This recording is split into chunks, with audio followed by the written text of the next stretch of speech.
well, we are going to start getting into it, and we did pick one of those fine matches we saw on the bracket earlier.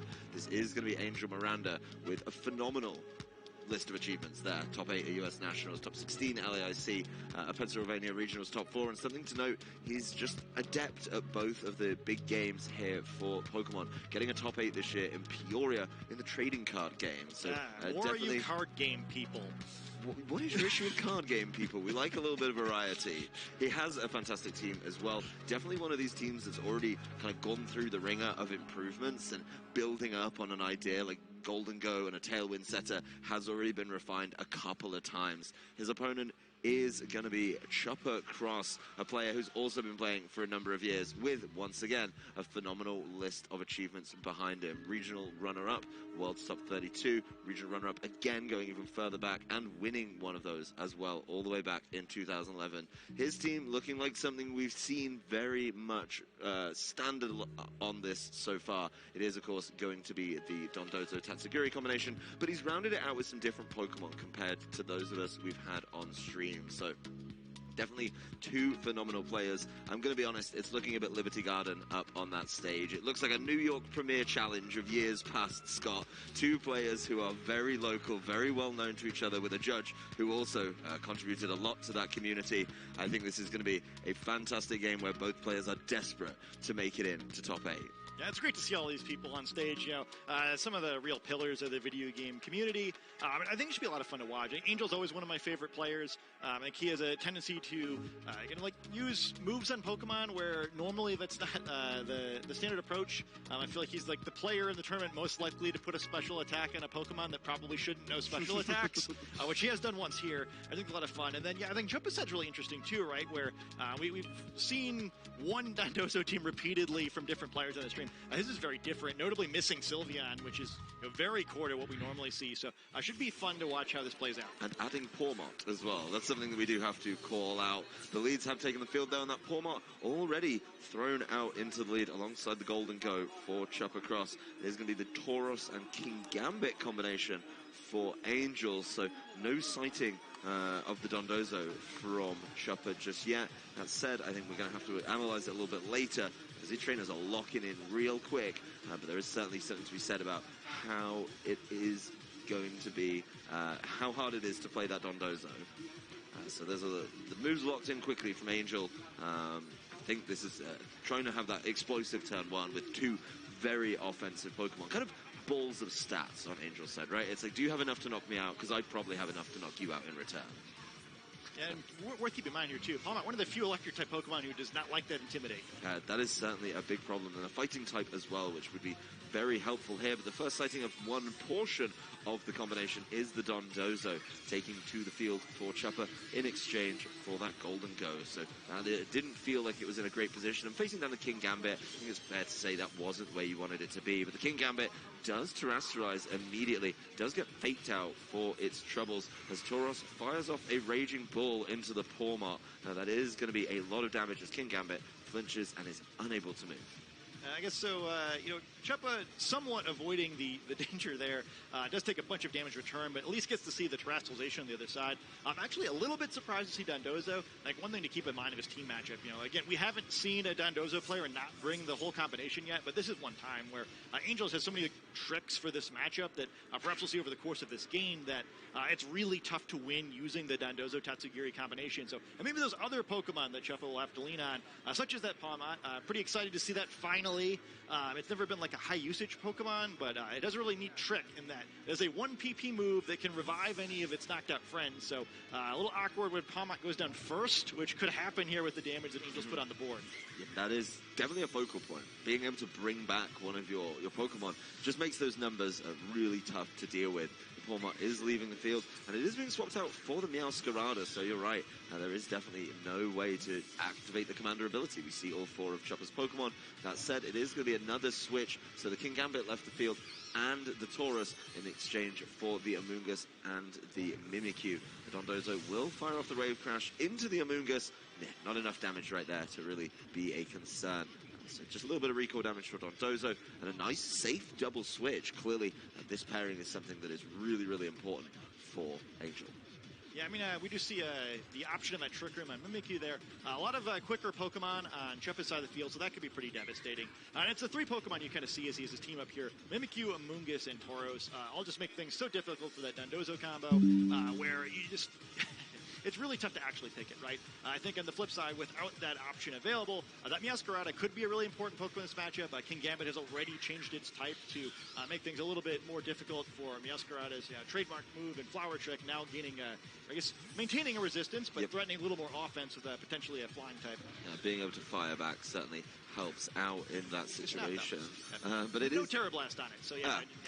I didn't get that far in the team sheet. We're still working through this open team sheet for some of these players. There is going to be the U-turn into Amoonguss, though, activating its Berry, being able to, of course, heal up a little bit, and, of course, can heal up even more with the Regenerator ability. So you've got to do more than that to knock out this Everstay of the Pokemon Video Game Championships. There's going to be the switch out, so let's see what comes back in. Has to be one of Porma or Golden Go. Is Golden Go coming to the fore? So all 4 of his Pokemon are revealed. It's the same for both trainers. The Wave Crash will follow up, this time going into the Kingambit. So taking a little bit of recoil, but not threatening those big amounts of damage. Pollen Puff into the Golden Go. That's not the attack you want to see in that situation. Yeah, Amoonguss going the offensive once again, and not ideal. We do see the Leaf Storm on Amoonguss, which I think is a lot of fun. We've not had that show up too much on stream yet. Another one of those things that's really good against Dondozo, right? Ignores that ability where the stat drops don't matter with Amoonguss. Not the most offensively gifted Pokemon in the game, but Leaf Storm hurts. It kind of doesn't matter what you're using it. It all adds up, right? After a couple of Leaf Storms, you're looking a lot more close to getting knocked out. If you look after the pennies, the pounds will look after themselves.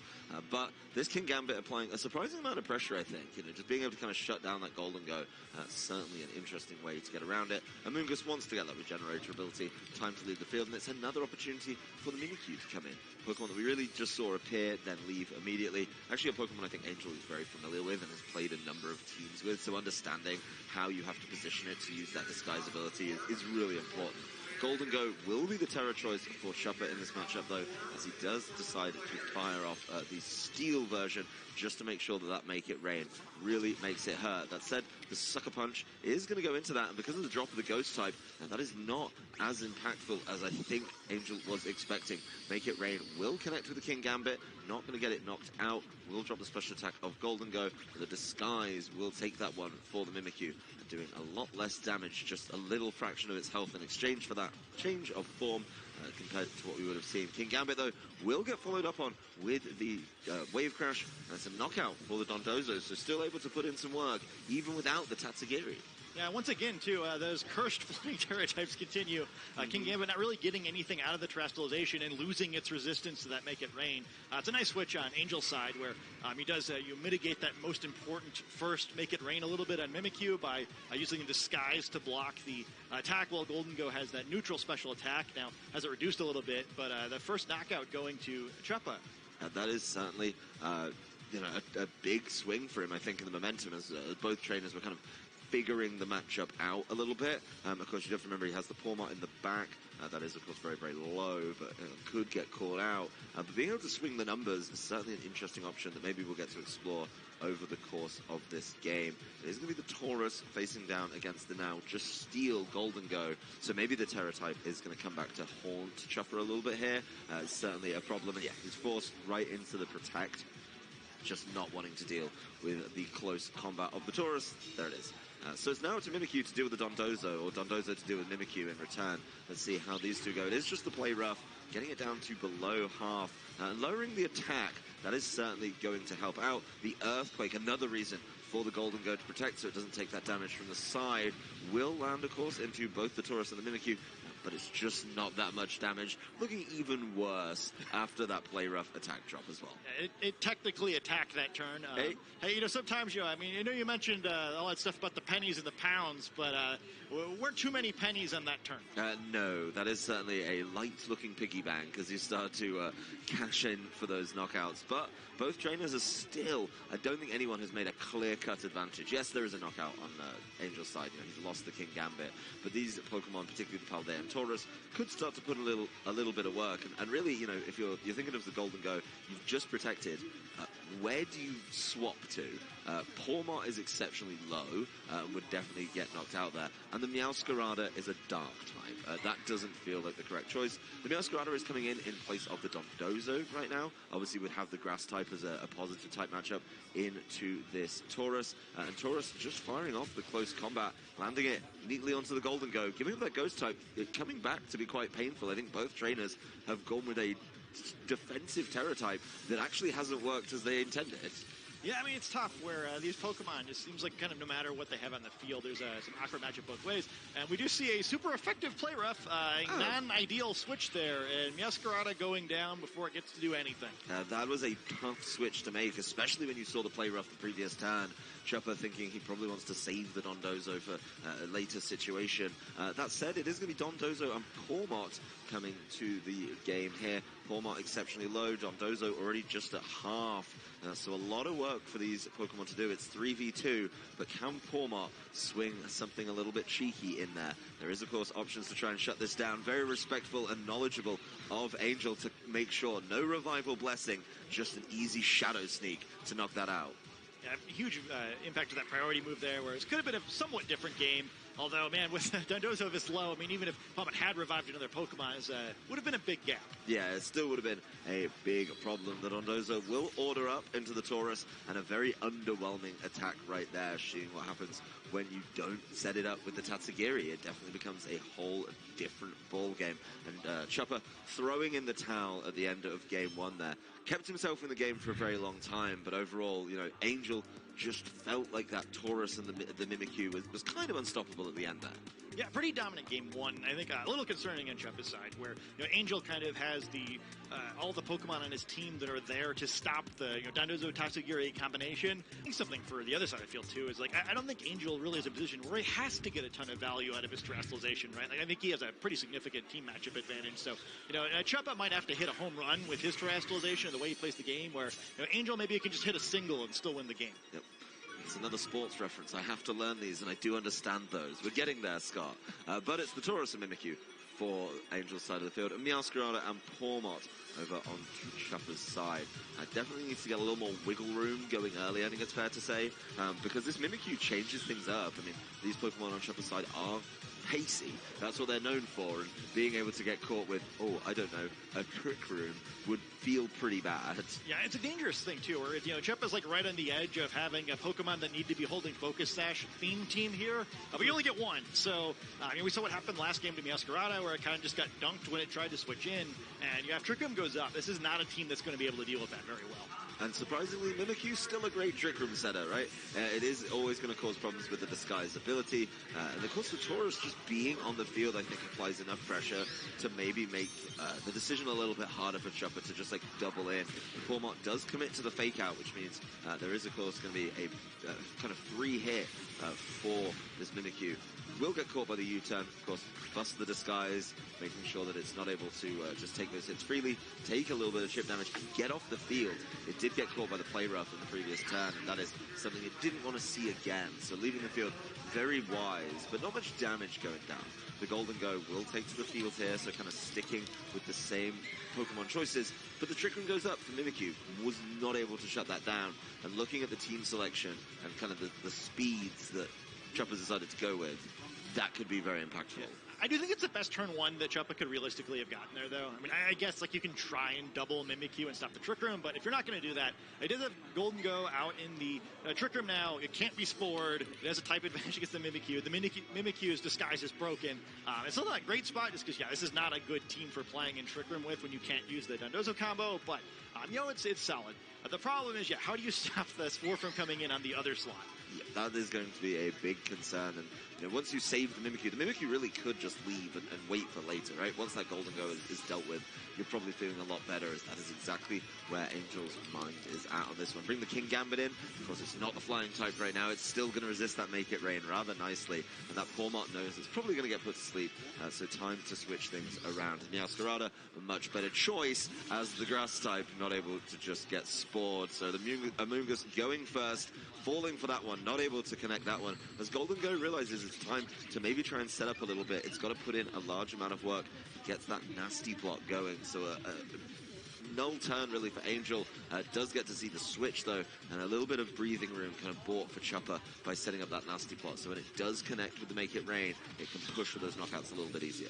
I mean, hey, we said Chuppa wanted to hit a home run, and like he's building up. You got the nasty plot for free. The Golden Go's not in an amazing situation here, but he did manage to avoid that spore in the previous turn. But now we're in a weird spot where both of Angel's Pokemon are potentially threatening a bunch of damage on their side. This is one situation where Mungus' Pollen Puff is actually very threatening on the Meowscarada, enough so that Chuppa has to be really careful. The dark type attacks onto Golden Go, pretty scary, so tough turn. It's definitely not going to be the easiest as the Pawmot takes the field in exchange for the Meowscarada. Realizing, yes, that Pollen Puff could do a huge amount of damage. This is going to be a Terra coming through pretty early on, but it's on to that Golden Go again. So being able to, go to the Steel type, drop the Ghost type, I get it, but let's see if that comes back later, like it did in game number 1. The Pollen Puff will land into the Pawmot, not very effective, but a little bit of chip damage is going to start adding up. And of course, getting rid of the Ghost type, working out well defensively here, as he's not able to get caught out by that Kowtow Cleave. The Make It Rain will come through doing extra damage, and after that nasty plot, that is absolutely huge. The Amoonguss just taken out, and big damage down onto the King Gambit as well. So things are working out here very well for Chuppa. Yeah, we've seen why Golden Go's so feared, right? Where we've seen so many players shift toward a more defensive Golden Go set. But yeah, I mean, both the Nasty Plot and an offensive item, we haven't seen too much of that. It's largely been like Nasty Plot and leftovers we've seen on stream.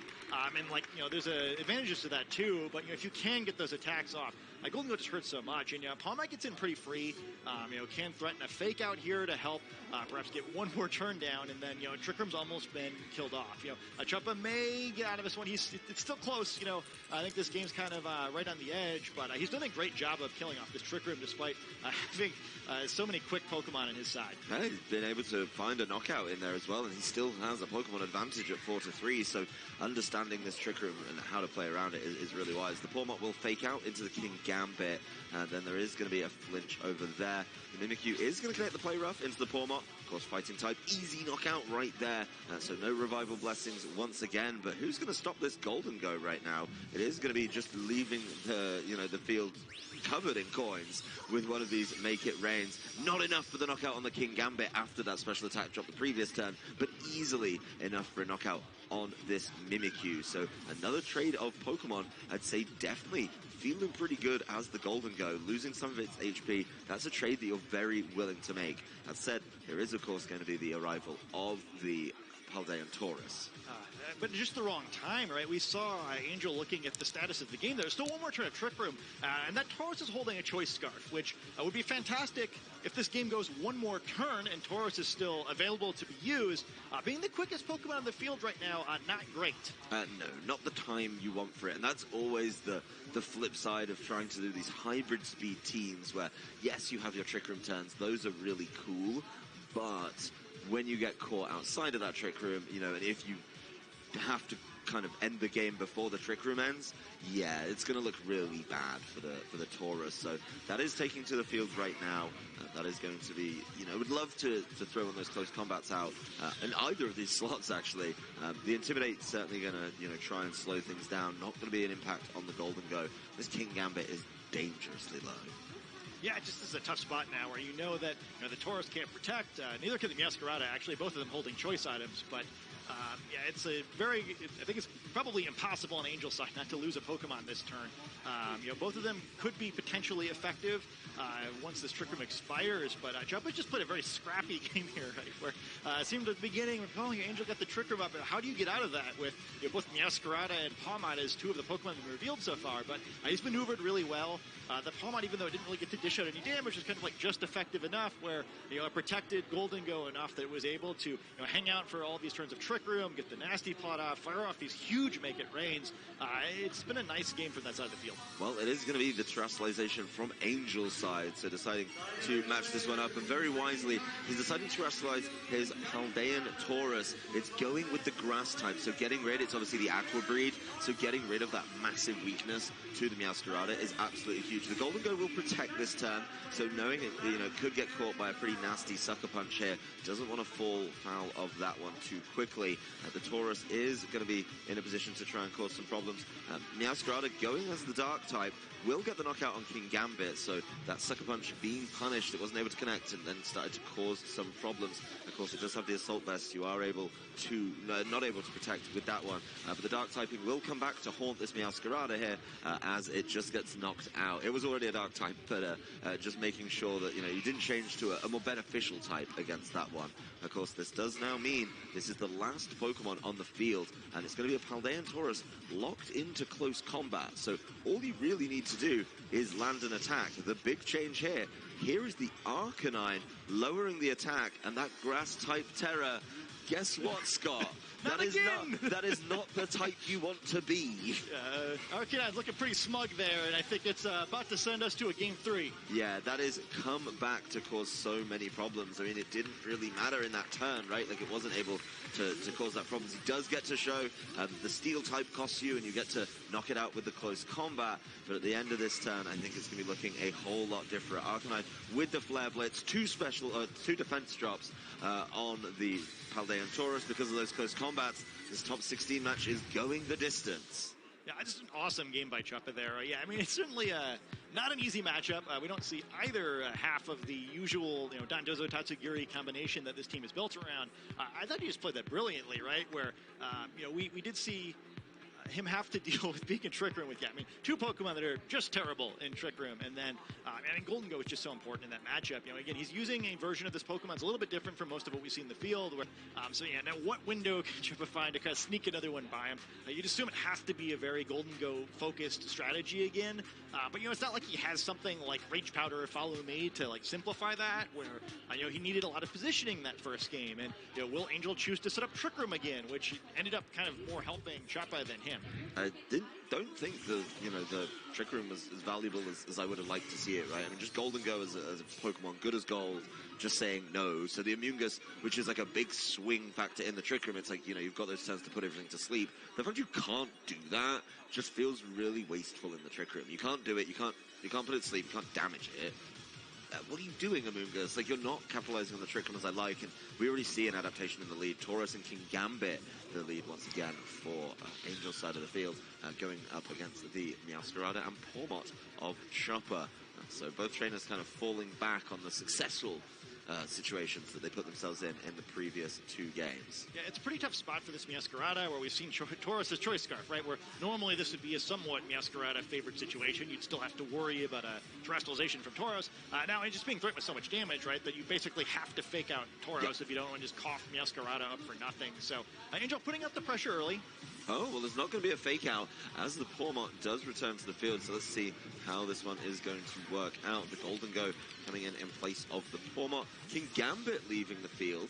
So making sure that there's a little bit of wiggle room here. And the Mimikyu taking to it right again. The targeting here of the Paldean Taurus is going to be absolutely huge. Seeing where it goes. And the close combat just lands into the Meowscarada.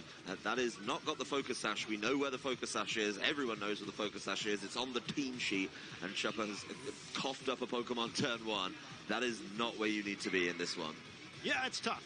It's we saw how much maneuvering he had to do in that first game, and even if the second game rather, and even if things were to play out similarly, it's a lot to lose. The plus side is he does get to bring in Arcanine more easily this time. Doesn't have to worry about activating a Defiant ability on that King Gambit against two Pokemon who are negatively affected by Intimidate, but he lost a whole Pokemon for that, right? And it seemed like Meowscarada was going to have a pretty good matchup against this team. The reality has kind of been that it can't swing all that safely and is super frail. So I don't think it's the worst thing in the world specifically for it to be knocked out, but just not having that fourth Pokemon to switch around with and maybe use as a sacrifice later is a big loss. It's certainly going to cause some problems there. The Paldean Taurus leaving the field, doesn't want to get caught after those close combat defense drops.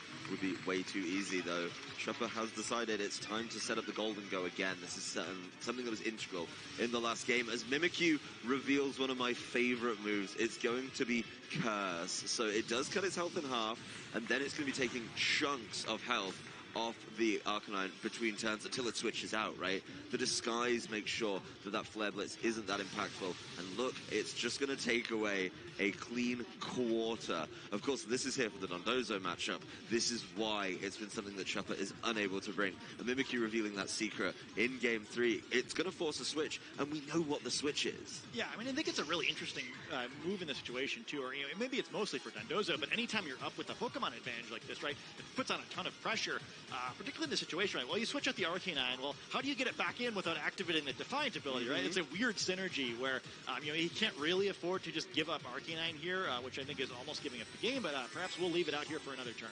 It's going to be tough. If you leave it that low as well, it's certainly going to cause problems.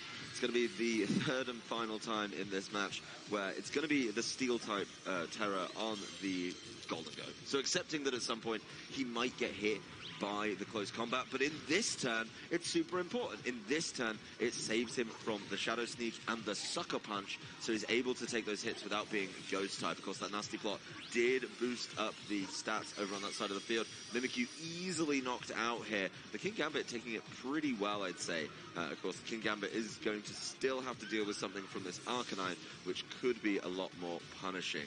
So, let's see how much. And Golden Go is, of course, taking a little bit of damage as well. And the Arcanine sticking with it, going with another one of those Flare Blitz, easily getting the knockout on the King Gambit. So, would potentially be able to switch out without giving away that Defiant ability. The recoil is going to start adding up when you've got that Curse ticking between turns as well. That's a ton of damage, but he gets them both. I mean, that's a pretty big turn, you see the Pokemon here, too. I mean, we'll see Amoonguss and Tauros coming in. Tauros is going to immediately have to lock into a move, so, Chuppa's going to get that information, and, now there is the option of switching, right, where, you can intimidate that Tauros if you can't knock it out immediately, option of protecting the Golden Go here. Maybe this isn't such a bad spot where, I mean, that was a big turn. I think, if Chuppa calls that wrong and, maybe, like, King Gambit switches out or something, like, it's kind of just over, right, where, right. Again, there's just no margin for error on Chuppa's side, but, it's a pretty interesting spot now. It's still not great, but he's got a real shot at this, and, potentially, has an option of, like, making a switch, if he can get away with it, threatening a fake out at some point later in the game. There are options on Chuppa's side now. The big decision here for Angel was what was he going to lock that Paldean Taurus into, and I think we obviously got a little preview of it. I think Raging Bull is absolutely the way to go here. You can't just be throwing your defenses away like that every single turn, so being able to make sure that he catches some of that, I mean, it's what happens as well, when we get to kind of these switches. This Pawmot is going to be coming in place of the Golden Go. Doesn't want to get caught by something like maybe trying to fish out that close combat rate and say, you know what, it's going to cause some problems. But Pawmot, caught by the Raging Bull, is going to be able to take that hit, obviously, just because of how strong it is. Amoonguss will take that Flare Blitz. Of course, the Arcanine will be damaged by the recoil. The Amoonguss will then go ahead and heal up. So looking pretty good at the end of this turn. Certainly going to be able to cause some problems. And Amoonguss spores the Arcanine. That's really big for closing out this game. I mean, it's just going to get cursed. Yeah, I think it was a nice play with Chuppa. So, I mean, it looks a little weird that he doesn't switch the Arcanine there. Like, why would you not just switch out of the Curse? But it's too telegraphed, right? If he had done that, then we end up with the Sleeping Pawmot here. And it's basically useless with how frail it is, right? It's certainly going to be knocked out before it gets the chance to move. You're having to drop, not a full nasty plot, but, just, a slight nasty scheme. It's still, it's a bummer, but there's a value there. So now there's options on, Chuppa's side of the field. You can just go for the fake out and attack. There's also the option, if you don't think that Pawmot's being targeted, you can try to go for a cheeky Revival Blessing. We haven't seen it yet, but there's a lot. This is an extremely high volatility turn. Yeah, this, I don't know if you're feeling that cheeky. I'd say Revival Blessing is audacious if you can get it off here. And of course, you're still in a pretty tough situation to try and work through this one. Of course, the Golden Go doesn't have that nasty plot set up. The special attack is back to neutral. So it'll be able to fire off a neutral Make It Rain, and that would cause problems. So it goes for the nasty plot. At some point, there are going to be problems caused. That said, there is going to be the Terastallization for the Amoonguss, something I don't think many people were expecting to see over the course of this tournament, becoming the Dark type. Yeah, so I mean, sort of weird. I mean, they usually for helping with Prankster, in this case, could allow it to Rage Powder away a Shadow Ball and take very little damage. Yeah, that is going to be taking that away, being able to see what gets thrown out. The Taurus, of course, flinching from the fake out. Now, the Rage Powder is not really going to matter here, as Make It Rain will be connecting on both of these Pokemon. And the Amoonguss able to tank that one up. Golden Go's special attack dropping and losing some of its health. This is a really, really, as you said, it was a volatile turn, a dicey situation, and a Rage Powder that did absolutely nothing for Angel. Yeah, I mean, this is really strange now, because, yeah, I mean, Tauros is going to knock out one of these two Pokemon, right? It's going to move first, and now then we can survive attack. But what do you do? Well, if you let it make it rain, the game's over. So you kind of have to knock out Golden Go now, which exposes Palmot, who could now, if it wanted to, get off that Revival Blessing.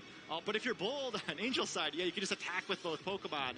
And then, yeah, I mean, Palmot only has single target attacks, so it can't knock them both out. So in that scenario, if he clicks anything but Revival Blessing, the game's over.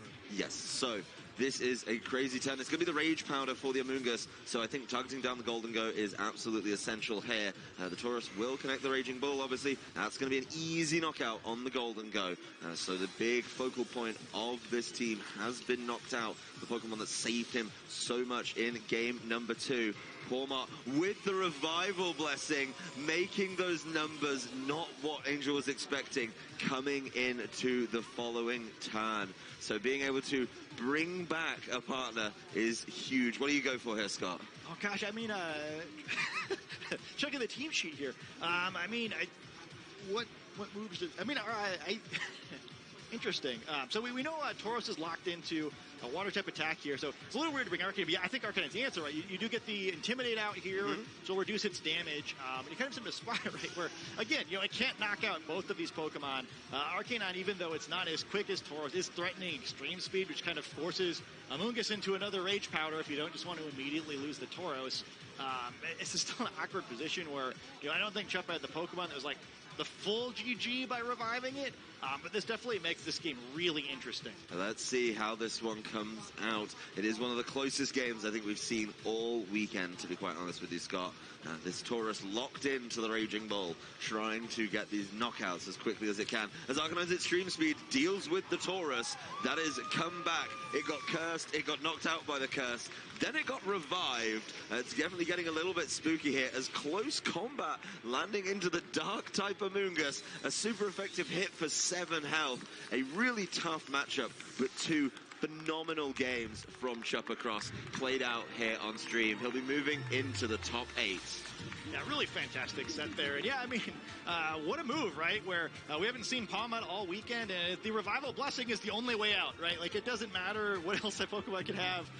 You know, it's, I think people were really scared and excited when they saw this move being introduced to the game. And Chuppa shows it up perfectly there.